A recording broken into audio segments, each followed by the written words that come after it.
Hello, everybody. Welcome to Zach Said It Again. I'm your host, Zach Cooley, and I am honored to have fellow author and renowned YouTuber, Johnny Ashley, with me. We're going to talk about his Hood in the Woods book series and YouTube series by the same name, which covers some of the most fantastic forgotten buildings, abandoned buildings, and history of our area like you won't find anywhere else. Thank you, Johnny, for being with me today.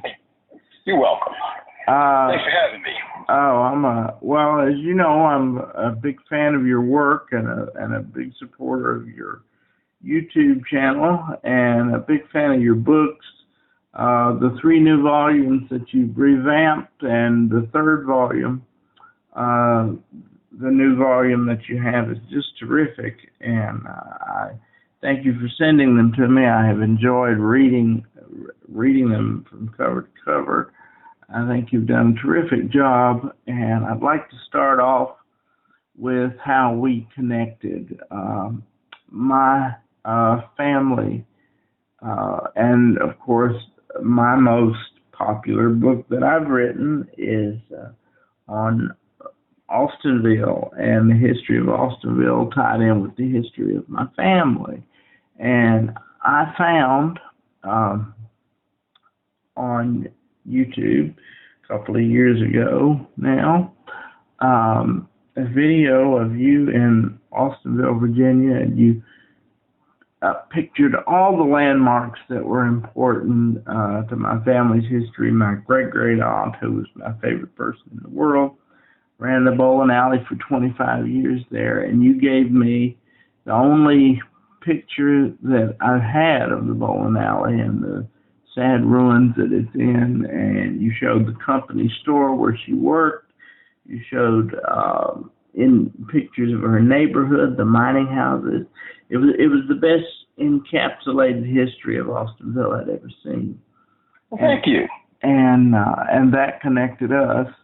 And by the way, I really appreciate your acknowledgement in the 3rd book. I was very humbled by that, honored and humbled by that. Well, I'm honored and humbled that, if everyone in the county read that newspaper story with 15,000 clicks, then that was over half the county's population. So I'm humbled. Well, I think that we probably got a lot of out-of-towners on that one, which either way, that's just terrific because it was great for both of us. Yes. But anyway, thank you for that, and thank you for the acknowledgement in it. It's been a great deal to me. In the 3rd volume, what you were writing about was long before my aunt's time, but with that recreation center and that school being the hub of the county for the last half of the 20th century, and the lead mines being the biggest industry in the county for over 200 years, Austinville was at that time considered to be, if you lived in Austinville, you were the upper crust of the county. Austinville was sort of the upper crust, and across the river in Ivanhoe was the lower end. I got a funny story for you about all this. Yeah. I only know about Austinville because my best friend lived in Austinville. He lived on Staff Street. Oh, wow. Big houses. Exactly. And if you see the video, for 1 second there, I'm talking about the water quality in Austinville. I'm standing inside of a house next to a faucet. That's actually inside his house. Right. So that's how I found out about Austinville. And one day, his name's John, he's out driving around doing his thing, and he'd never been to Ivanhoe before, and he stumbled upon Ivanhoe. And it was like, oh my gosh, I'm getting out of here and not coming back. Right. Yeah, he doesn't know none of that history, but he still looked around and said, no thank you. Yeah, and what you pointed out in your book is that in the 19th century, it was still that way. Austinville was the high end of that side of the river, and then you go into the other side of the river, and you got drunkards and prostitutes, and so much so that Reverend Robert Sheffey had been born in Ivanhoe, and I think one of his parents died, and he went to go live with an aunt in Addington, and that's when he became a man of God and a traveling preacher back, before we had, roads and all this stuff, and he had to just go spend weeks in the wilderness walking from church house to hold sermons. And that's when he returned to Ivanhoe, was at that point in his life.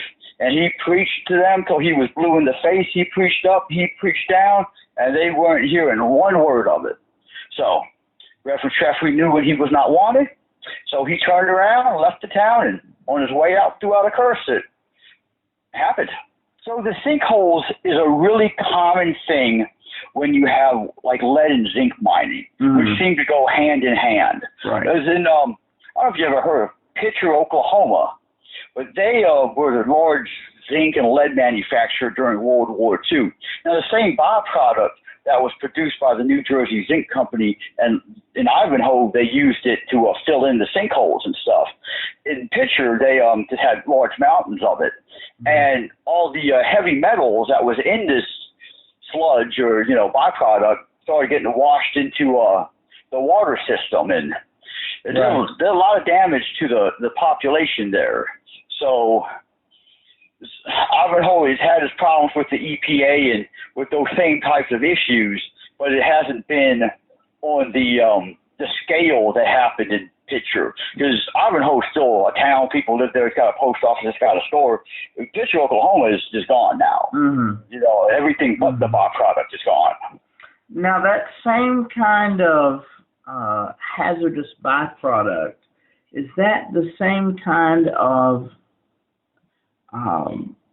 byproduct that has polluted the area where the main staff house was in Austinville?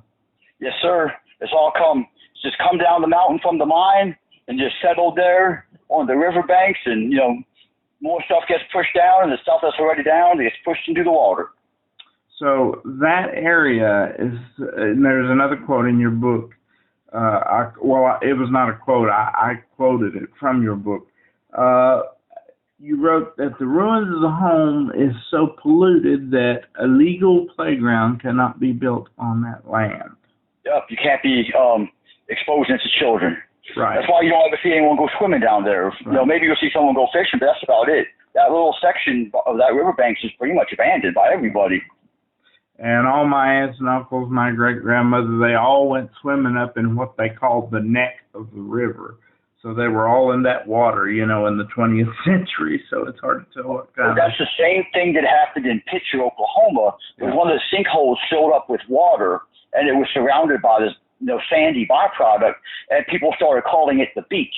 Right. And they would go down there and just go swimming in this, and then you find out later, another thing with these mines is they release hydrochloric acid. So these people was coming out of the water all red and thinking they had a sunburn, but in fact they had chemical burns. But that home that we speak of, the staff home, that was in its prime a magnificent structure.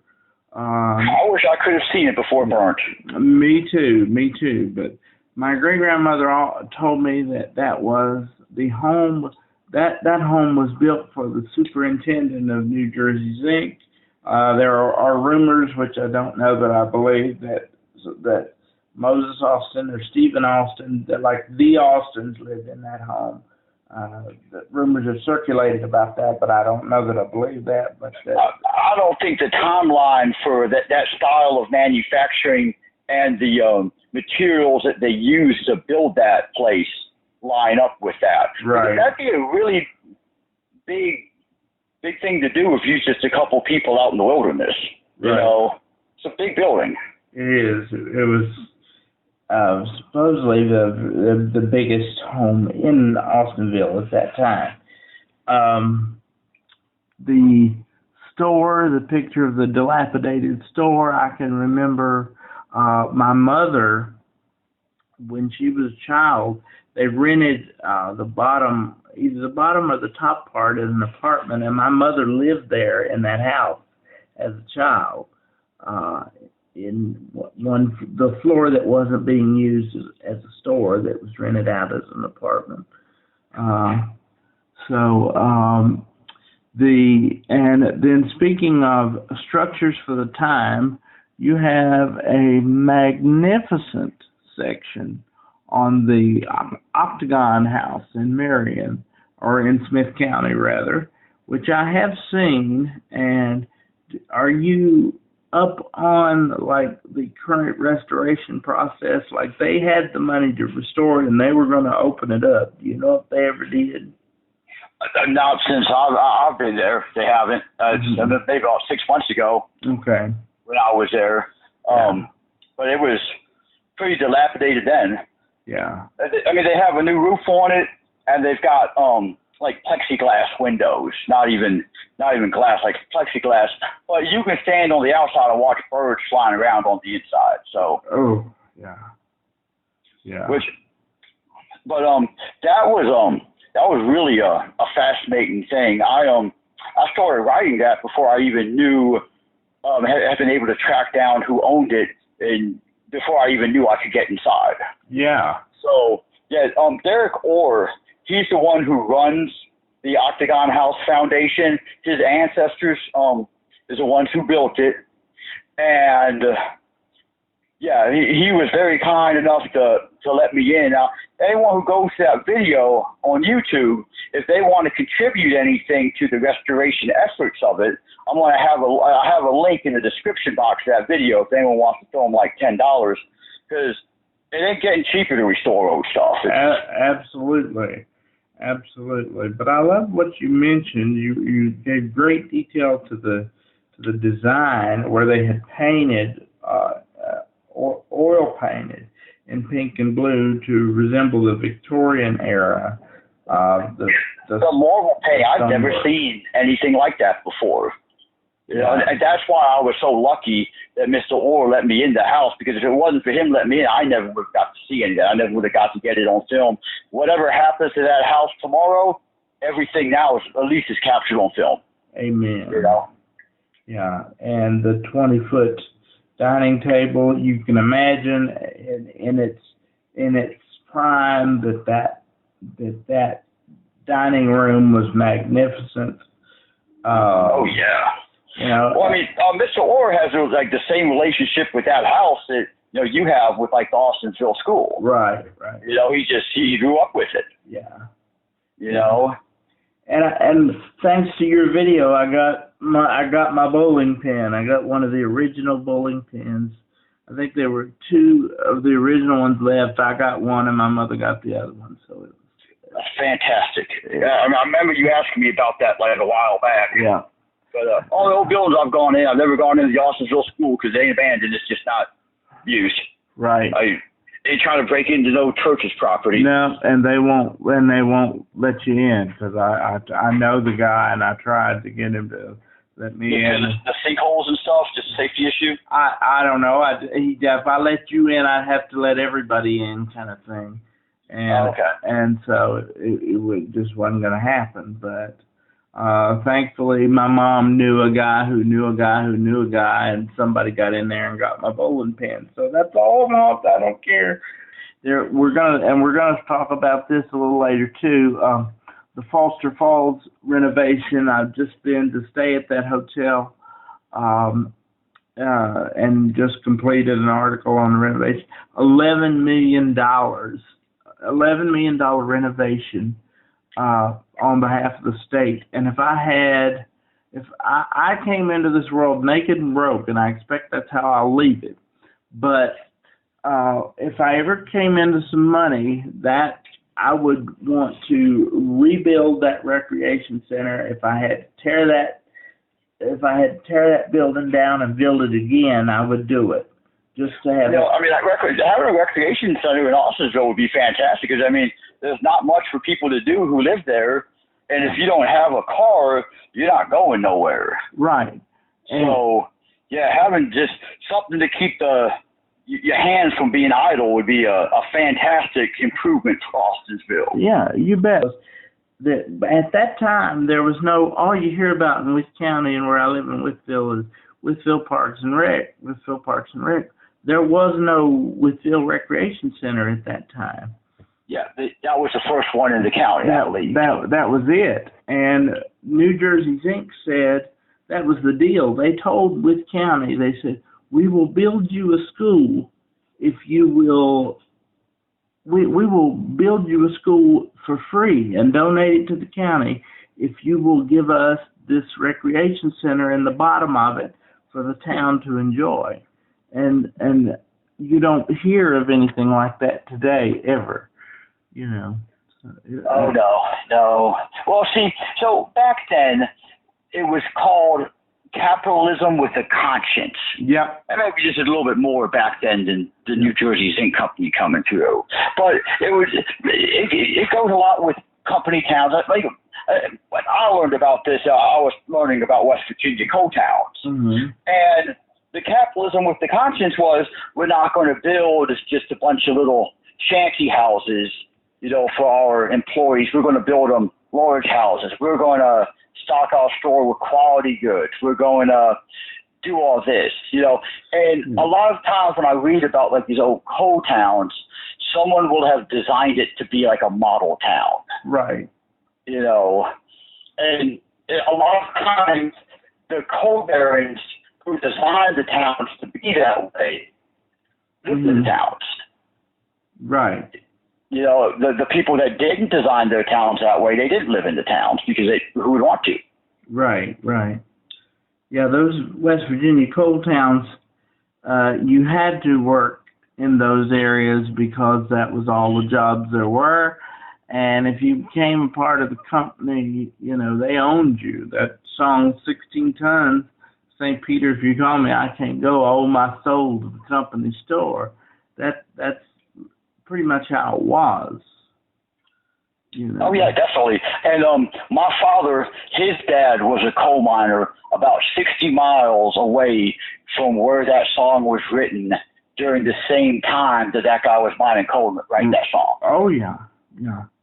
So, you know, that coal is deep in all of our bloods, coal and mining and stuff. Oh, know? You bet.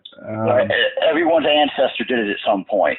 And that trip to West Virginia, I've done a book on New River Gorge in that area too, so I know what you're talking about. I mentioned Coalwood earlier. Yeah. But Coalwood was designed by George Carter, who he's got the Hales Carter building in Hillsville, because he's from Hillsville. But during his career, before he got as big as he was, he worked for the New Jersey Zinc Company. I don't want to say, or he worked for the Austensville mine. I don't know if he was a superintendent, but as they was in the process of selling Austensville to the New Jersey Zinc Company, George Carter went and bought hundreds of acres around Austensville and then sold that to the New Jersey Zinc Company too. And he ends up, long story short, he takes the profits from that money, and that's how he established the town of Coalwood. Yeah, that's terrific.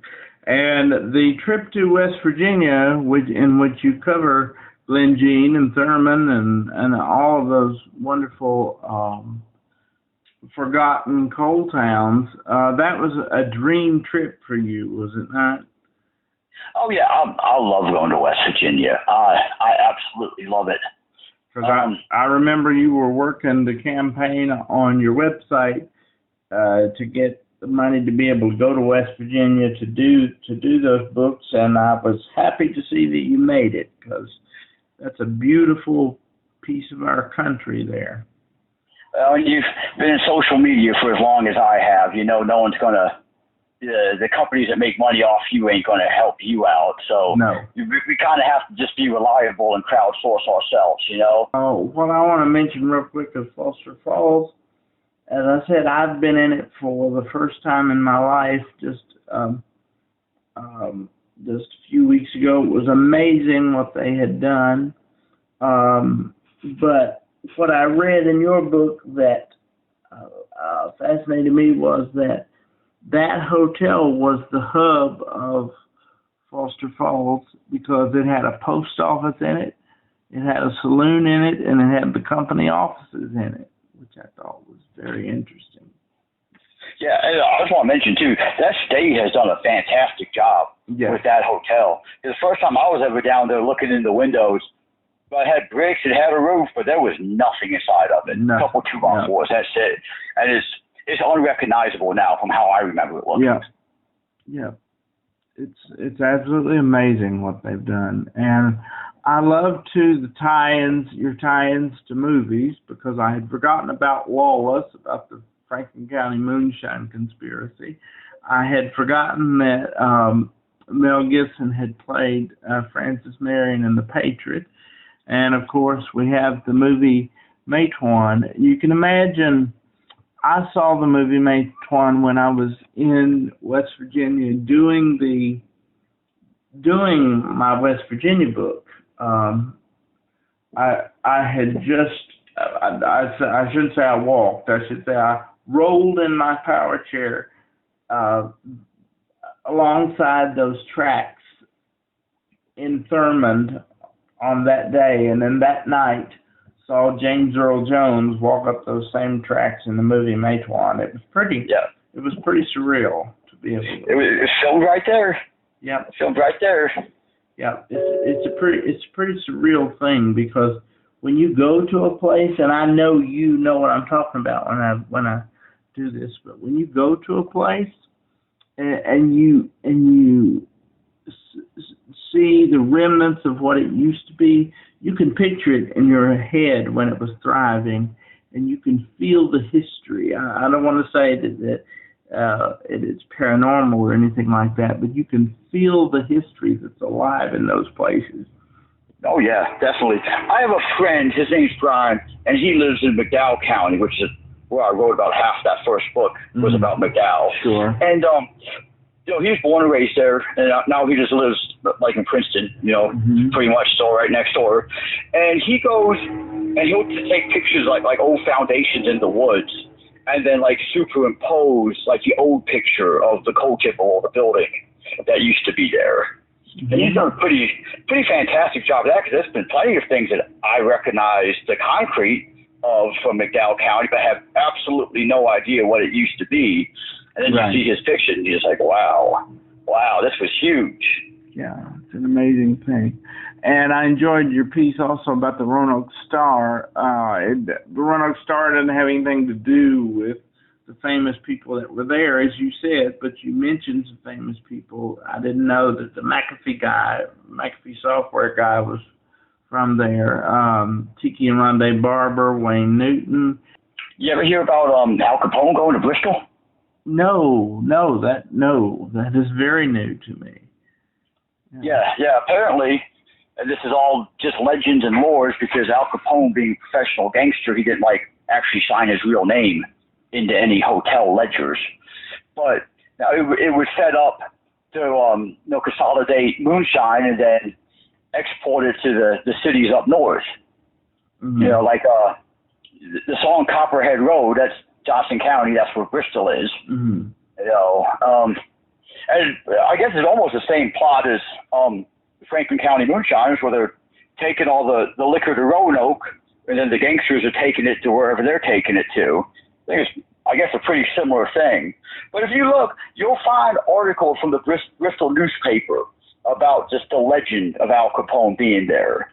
Someone's grandfather was friends with his bodyguard. Sure. They went to see him in Florida. Stuff like that. Yeah, please, if you've not gotten these books, please go get them. They are very, very entertaining. And thank you. And I'll just tell you this too. There's famous stories from around here that everybody knows, and I don't write those. Right. I want to find the story that no one knows. Right. What people don't realize is that, I've been in Whitfield all my life, and Austinville's where my family's from. My dad is from Grayson County, Galax. This history right here in Southwest Virginia is the heart of America's history. Definitely.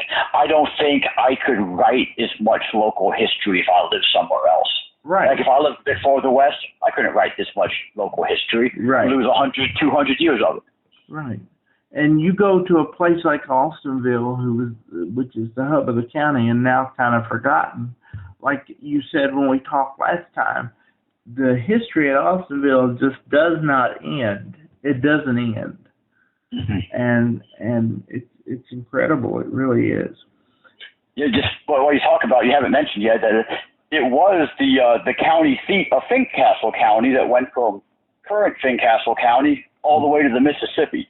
So out of all that space, they elected Austinville to be the county seat. The center. And then you have the Fincastle resolutions, which was kind of a draft for the Declaration of Independence. And more needs to be drawn to that. Like I think on that spot where the Fincastle resolutions is, there should be an Austinville museum. Yeah, I think Austinville is definitely deserving of a museum. Yes. And honestly, I think that old school would be a pretty good place to have it. Wouldn't it, though? I mean, I understand you might be having structural issues with sinkholes, and sometimes there's a problem, but just because you can't see it don't mean it's not there. Right. But, yeah, Austinville is definitely deserving of a museum. There is so much history there, and it's been so influential throughout U.S. history. I can't even. I'm the historian. I can't tell you how many battles were fought in Austinville and Ivanhoe during the Revolution and the Civil War. There were so many. You bet. And I actually heard again, not confirmed, but it's rumored that there was a campaign rally for Thomas Jefferson in 1800 at the Shot Tower. That's cool. Like Jefferson had actually, was it Jefferson and I want to say maybe John Adams, they both had been up in the Shot Tower, to look and see. I don't know if they were inspecting or they were just touring it and taking a look, but, either way, some very prominent figures in our history viewed the Shot Tower and facilitated what went through the Shot Tower. And well, during that time frame, though, the Shot Tower was an exceptionally important piece of infrastructure. Mm-hmm. Yes. That Shot Tower was way older than the railroad. You bet. So, it was vital for us to win the Revolution and for the Civil War. Whoever controlled that Shot Tower controlled a lot of bullets. Yeah. A lot. And the main source for the Revolutionary War and probably the Civil War too, which we had some major, the Battle of Wytheville, the Molly Tynes and all that was here in Wytheville. No, I can't tell you during the Civil War, Wytheville got attacked 3 different times. Yeah. And one time they won. Right. Yep, won the first one. Yep. And the captain fell, or the general, can't remember which one, but one of the leading officers, where he fell is where I went to elementary school, on the grounds of where my elementary school now is, and my daughter goes there now. So that's crazy. So it's amazing. Like you said, it just doesn't end, and we could talk all day. But unfortunately, I've taken enough of your time, and I just want to say thank you for doing the show. Thank you for sending me the books. Please send some of your loyal subscribers my way. I have had a very good time. Thank you, sir. All right. Bye-bye.